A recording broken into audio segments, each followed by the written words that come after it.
Hi everyone, I'm back. I'm going to test this if you don't mind. This is Elon Musk on Joe Rogan. Here we go. Let me know if you can hear it. 4, 3, 2, 1, boom. Thank you. Thanks for doing this, man. Really appreciate it. You're welcome. Very good to meet you. Nice to meet you too. Thanks for not lighting this place on fire. You're welcome. Can you hear it?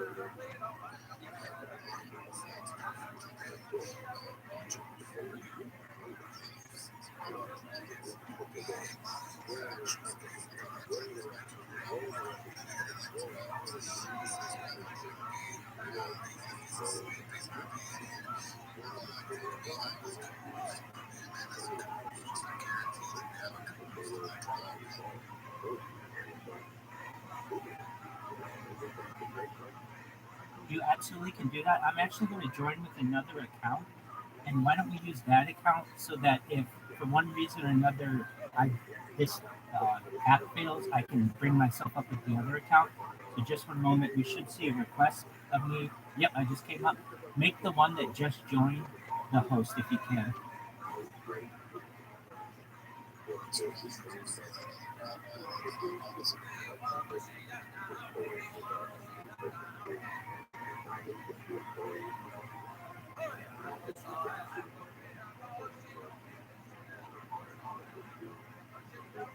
Now you can hear us?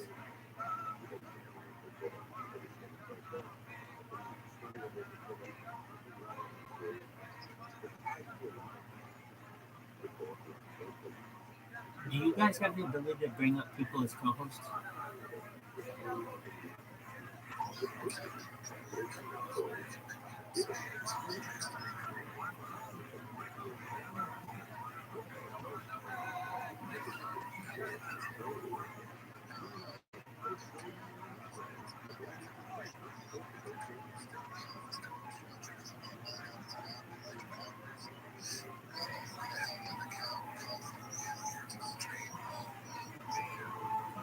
So make the account that is not currently talking the co-host if you can, once Average Joe drops down.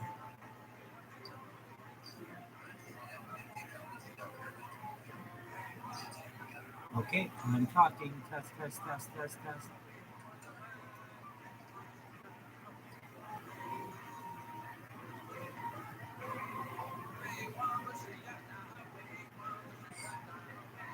All right, thank you. I accepted the co-host invite. There we go. All right, friends. And the 1, and the 2, and the 3. That's comes later. How does one, just in the middle of doing all the things you do, create cars, rockets, all this stuff you're doing, constantly innovating, decide to from where you have the time for that? Well, the thing I wouldn't put a lot of time into. He's with an off the cuff thing, and so I have sort of like it's sort of a hobby company, a boring company, which started out as a joke, and we decided to get real and dig a tunnel, really. And then other people asked us to dig tunnels. So we said yes in a few cases. And then we have a merchandise section that only has one piece of merchandise at a time. We started off with a can, and there was only one thing. It was just boringcompany.com/can. Hat. That's it. And then we sold the hats, limited edition. They just said the boring company.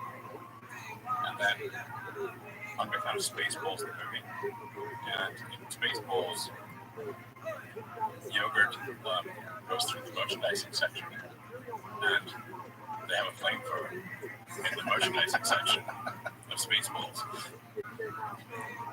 And the kids love that one. That's the line. That it pulls up the flamethrower. It's like, we should do a flamethrower. So does anybody tell you no? Does anybody go, you for yourself, but selling a flamethrower, the liabilities, all the people you're selling this device to, what kind of unhinged people are going to be buying a flamethrower in the first place? Do we really want to connect ourselves to all these potential arsonists? yeah, it's a terrible idea. It's terrible. You buy one. I said, don't buy this flamethrower. Don't buy it. Don't buy it. That's what I said. And still people bought it. Yeah. There's nothing I can do to stop them. I don't not stop them. I said, don't buy it. It's a bad idea. How many did you make? It's dangerous. It's wrong. Don't buy it. Still people bought it. I just couldn't stop them. How many did you make? 20,000. And they're all gone. In 4 days. They sold out in 4 days. Are you going to do another run? No, That's it. Yes. I said we would do 20. We did 50,000 hats. And that was $1 million. And then okay, well, we sell something and for $10 million. And that was 20,000 flamethrowers and $500 each. They went fast. How do you have the time to do that, though? I mean, I understand that it's not a big deal in terms of all the other things you do, but how do you have time to do anything? I don't understand your time management skills. I mean, I didn't spend much time on this flamethrower. I mean, to be totally frank, it's actually just a roofing torch with an air rifle cover. It's not a real flamethrower. Which is why it says not a flamethrower. That's why we were very clear. This is not actually a flamethrower. And also we were told that various countries would ban shipping of it. They would ban flamethrowers. So we varied to solve this problem. With the customs agencies, we labeled it not a flamethrower. Did that work? Was it effective? I don't know. I think so. Yes. So far? Yes. Now, but you do. They said you cannot ship a flamethrower. But you do so many different things. Forget about the flamethrower. Like, how do you do all that other shit? Like, how does one decide to fix LA traffic by drilling holes in the ground? Like, who do you even approach with that? Like, when you have this idea, who do you talk to about that? I mean, I'm not saying it's going to be successful. It's like asserting that it's going to be successful. But so far, I've lived in LA for 16 years, and the traffic has always been terrible. And so, I don't see any other ideas for improving the traffic. So, in desperation, we're going to dig a tunnel, and maybe that tunnel will be successful, and maybe it won't.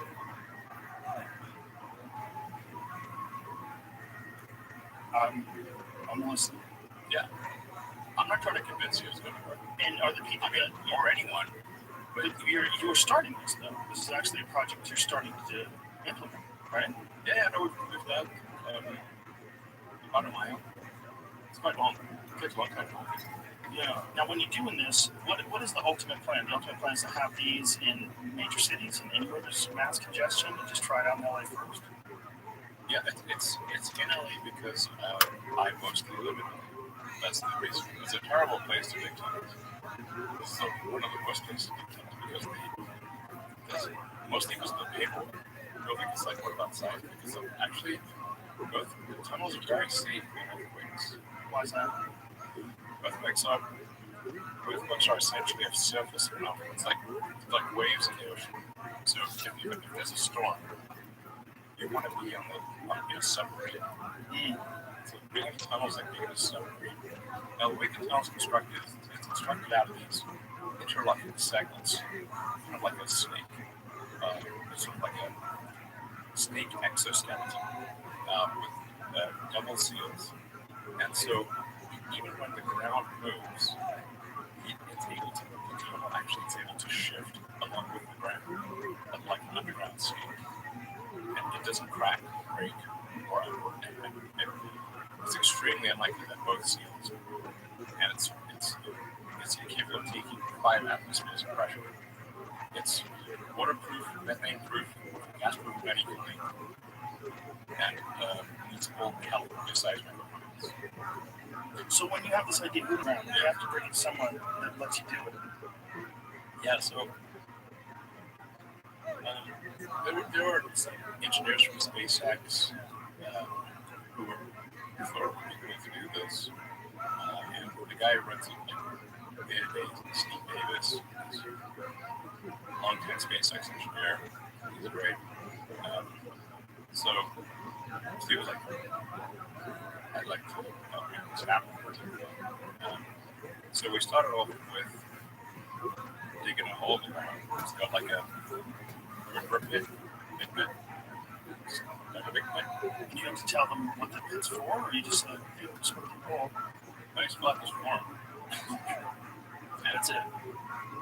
Yeah, it was a picking out bucket. But do you have to give them some sort of blueprint for your ultimate idea? And do they have to approve it? Like, how's that work? Now we just started off with a pit. Okay. Big pit. And just a pit. Right. Yeah. And it's a hole in the ground. So then we got over to the pit and we dug the pit. And we dug it in 3 days, 2-3 days, actually 40 hours.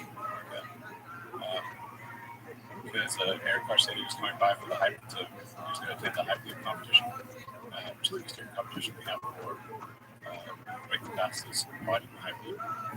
And this was going to be on Sunday afternoon. So Eric was coming by on Sunday afternoon. He was like, we should take this bit and then show Eric. So it was like Friday morning. And then, so it was about 40 hours later, we done it.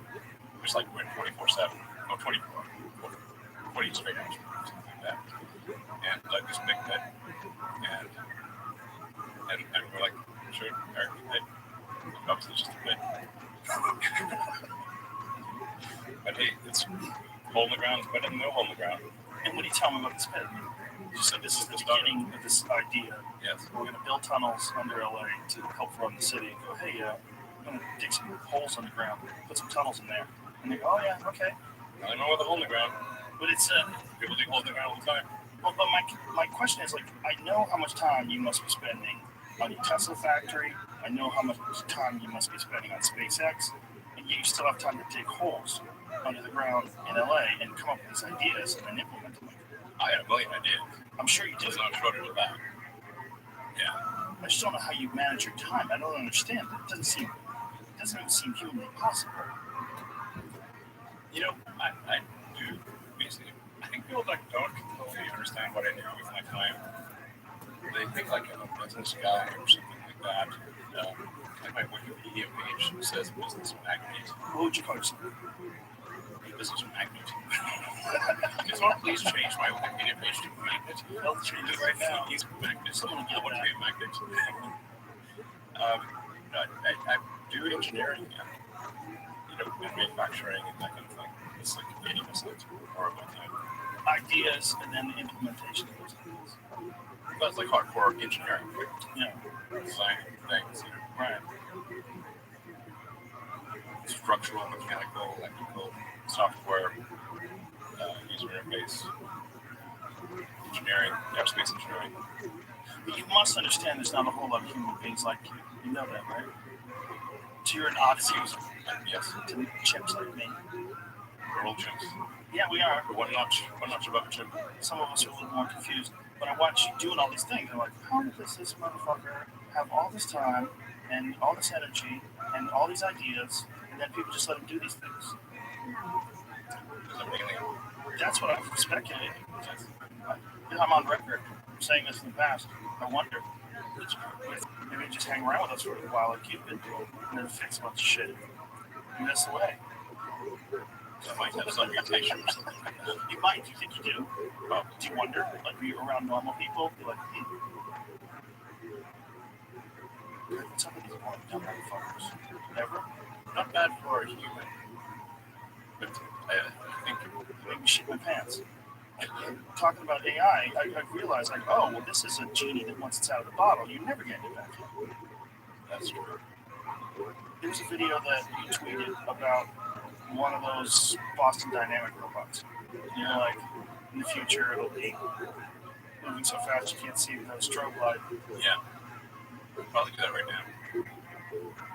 And no one's really paying attention too much, other than people like you or people that are really obsessed with technology. All these things are happening.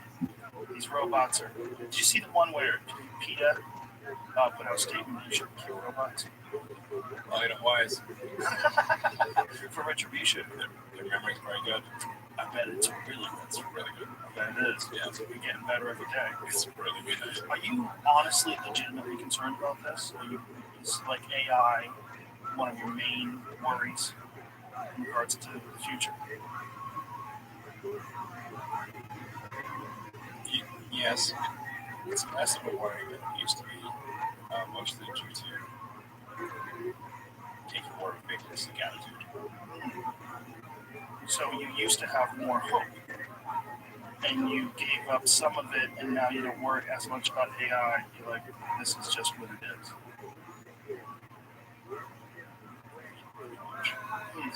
Yes, they're not. It's no. It's not necessarily bad. It's definitely going to be outside of your control.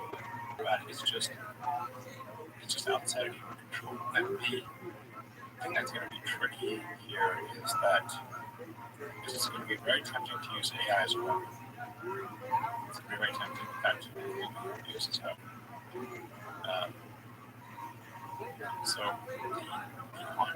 the on-ramp to serious AI, the danger is going to be more humans using it against each other, right? That can make its own mind up whether or not something's ethically or morally correct, or whether or not it wants to do something, or whether or not it wants to improve itself, or whether or not it wants to protect itself from people or from other AI. How far away are we from something that's really truly sentient?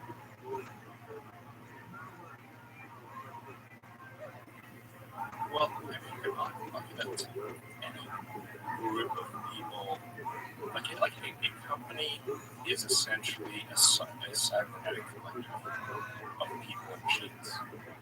That's what a company is. And then there are different.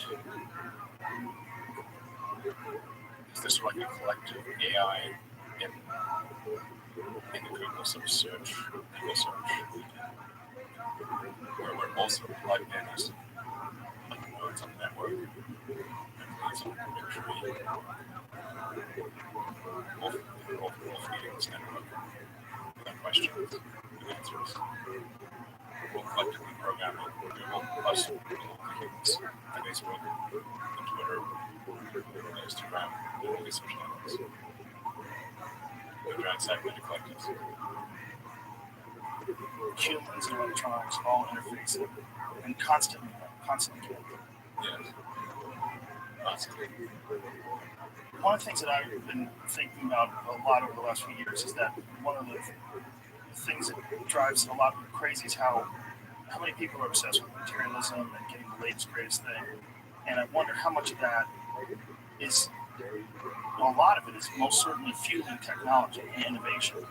It almost seems like it's built into us. It's like what we like and what we want. We're fueling this thing. It's constantly around us all the time. And it doesn't seem possible that people are going to pump the brakes. It doesn't seem possible at this stage. We're constantly expecting the newest cell phone, the latest Tesla update, the newest MacBook Pro. Everything has to be newer and better. And that's going to lead to some incredible point. And it seems like it's built into us. It almost seems like it's an instinct that we're working towards this, that we like it. Our job, just like the ants build the anthill, our job is to somehow fuel this. Yes. I was trying some years ago, but it feels like we are biological people over AI. We are building it. And then we're building progressively greater intelligence. And the percentage of intelligence that is not human is increasing. And eventually, we will represent a very small percentage of intelligence. But the AI is informed, strangely, by the human epic system. It is, I think, a large part already written large. So it drives. It's all things that we like and hate and fear. They're all there. They're a projection of our living system.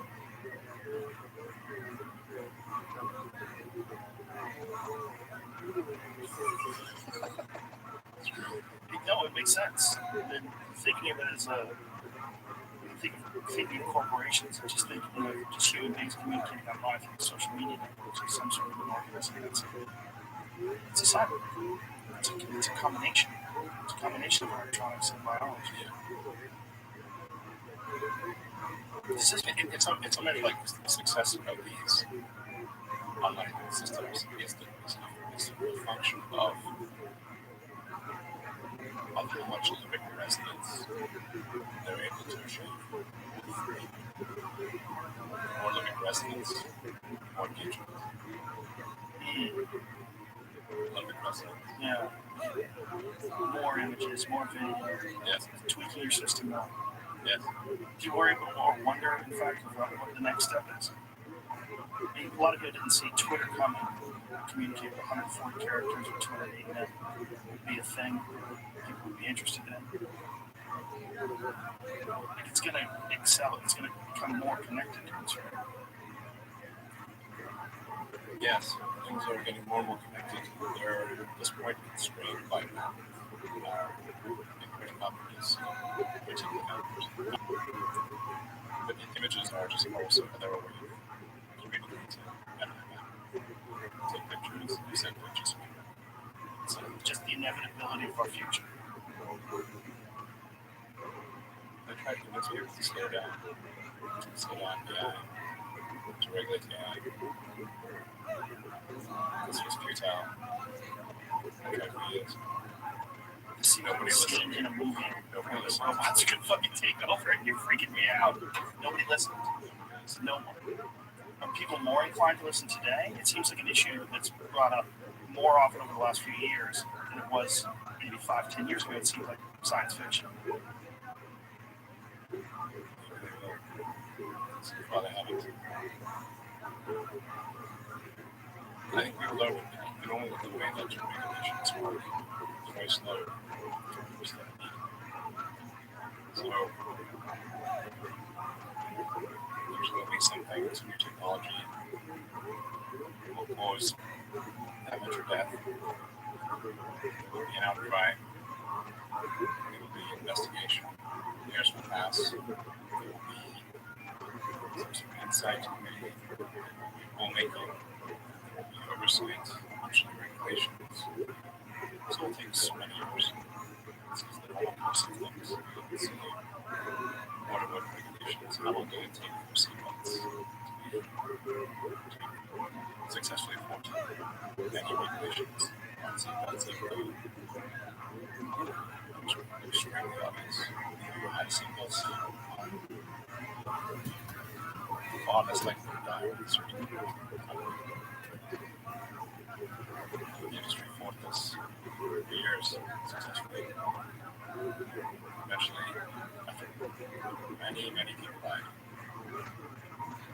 regulators insisted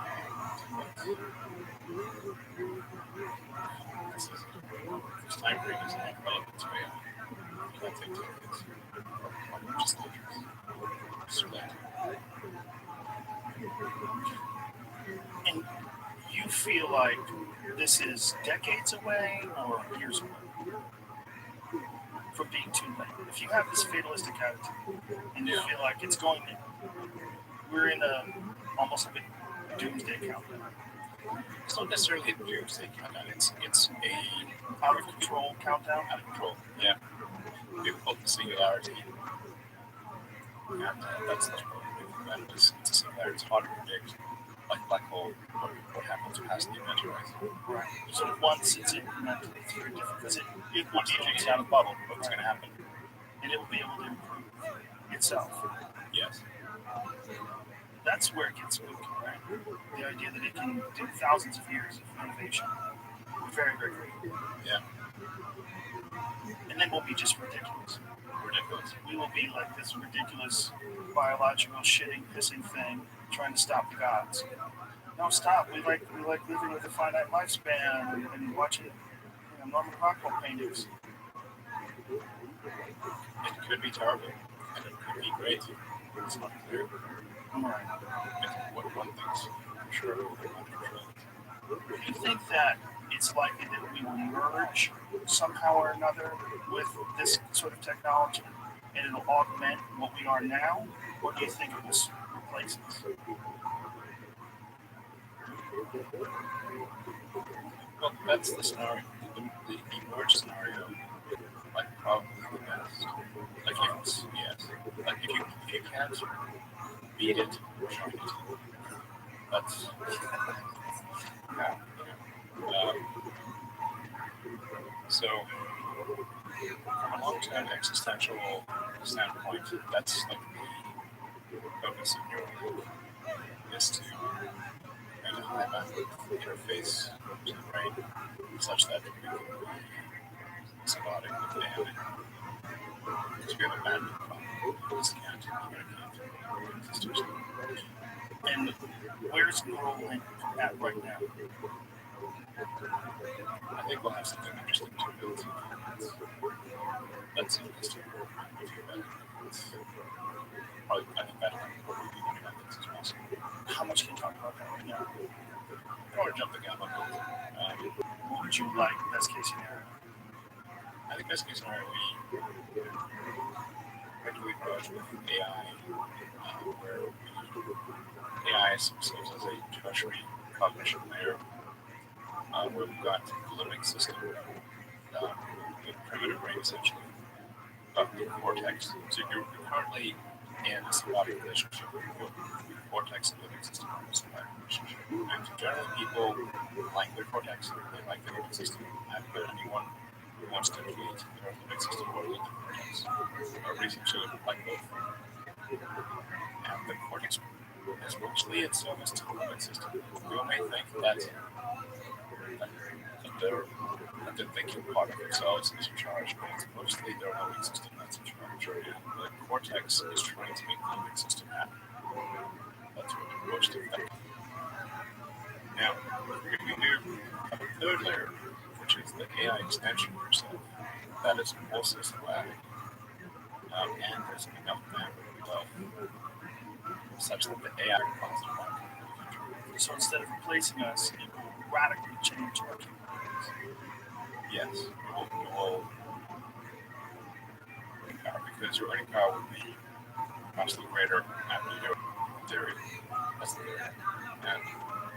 And if that's the case, then, and let's say millions of people do it, then the outcome for humanity would be the sum of its yet. And which would be how much different than people today? If you had to explain it to a person who didn't really understand what you're saying, how much different you're talking about? When you say radically improved, what do you mean? You mean mind reading? It would be difficult to really appreciate the difference. It's like how much smarter are you with a phone, computer, or internet? It's vastly smarter. answer any question pretty much instantly, any calculation. The influence memory is essentially perfect. You can remember all this, like, videos, pictures, and everything perfectly. That your phone is already an extension of you. You're already a cyborg. If that phone is an extension of yourself. It's just that the data rate, the rate at which the communication rate between you and the cybernetic extension of yourself, that is your phone, your computer, is slow. It's very slow. And that is like a tiny scroll of information flow between your biological self and your digital self. And we need to make that tiny scroll like a giant river, a huge, high-bounded interface. It's an interface problem. The data rate problem. Solve the data rate problem. And I think we hang on to human machine symbiosis for the long term.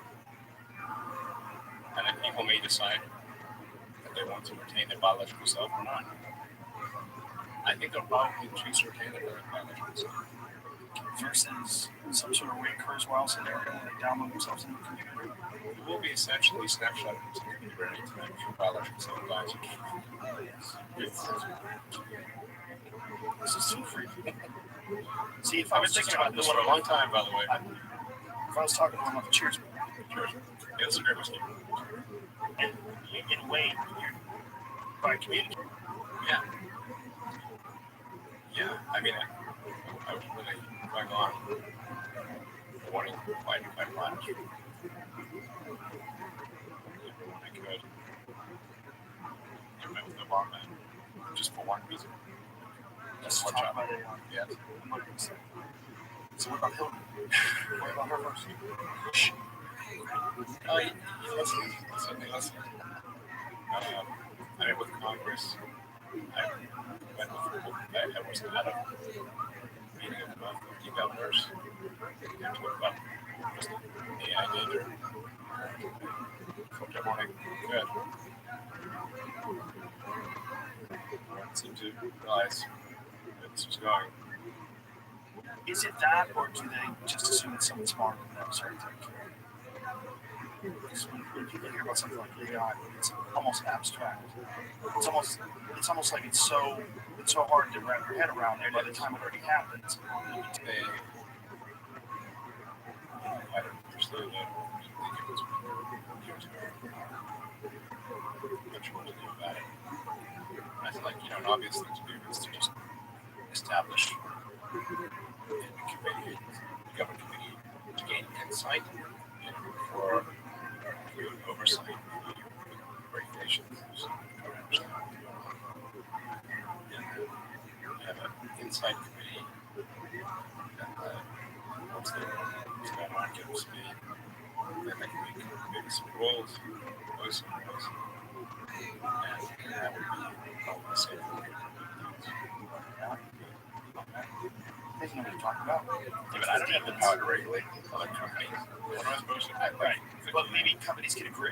Maybe there could be some sort of we have agreements where you're not supposed to dump toxic waste into the ocean. You're not supposed to do certain things. It could be terribly damaging, even though they'd be profitable.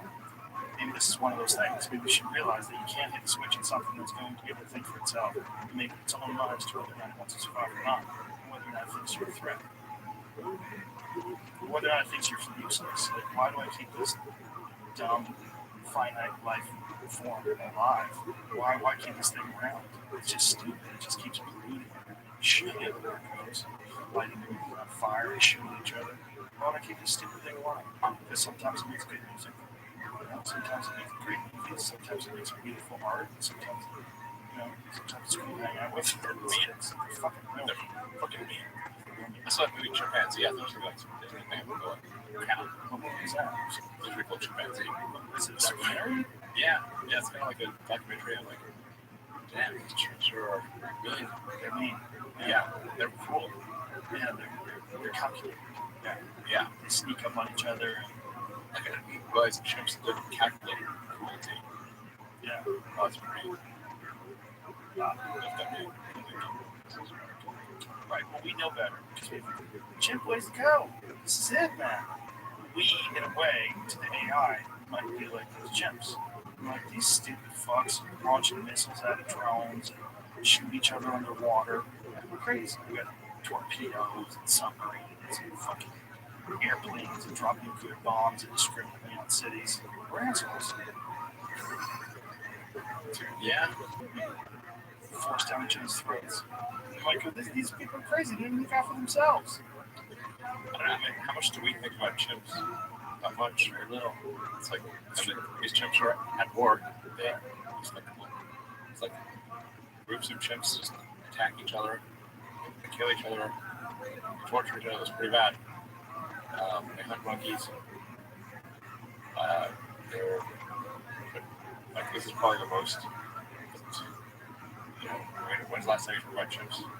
Me? Yeah. All the time. You do? Talking Okay, about well, what? unfortunately, This podcast? Dude, it's chimps in it. I go, oh, this is what people should hear. It came from that thing. Yeah, exactly. Yeah. Or there's the bonobos. Yeah. They got like better philosophy. Yeah, they're like swingers.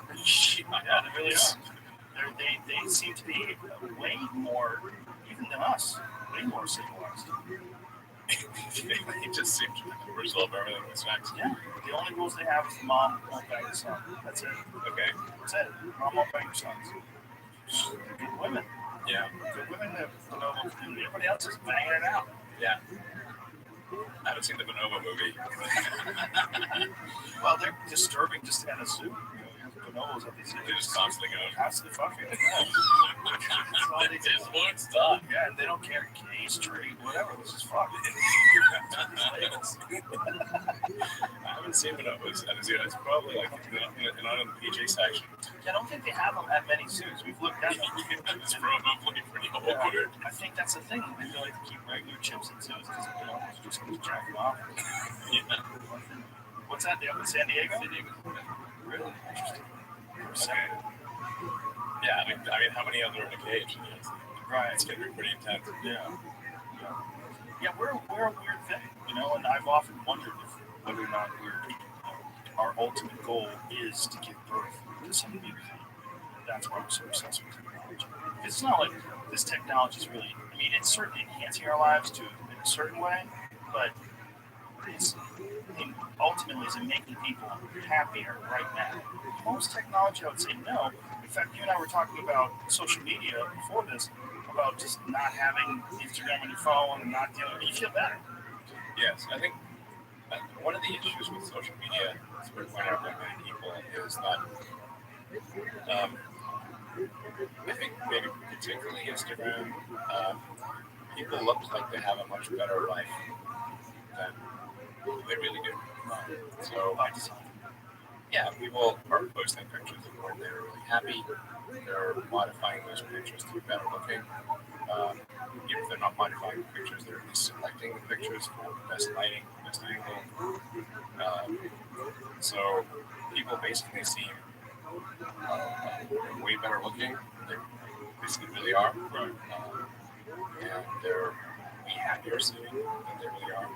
So if you look at everyone on Instagram, you might think, man, all these happy, beautiful people, and I'm not that good looking, and I'm not happy, so I must suck, you know, and that's gonna make me feel sad. So when in fact, those people you think are super happy, actually not that happy. Some of them are really depressed, they're very sad. Some of the happiest seeming people, actually some of the saddest people in reality. Because you just sort of people generally think of themselves relative to others. It's like we are constantly re-baselining our expectations. And you can see this, say, if you watch some show like Naked and Afraid, or if you just go and try living in the woods by yourself for a while, like the level of civilization is quite crazy.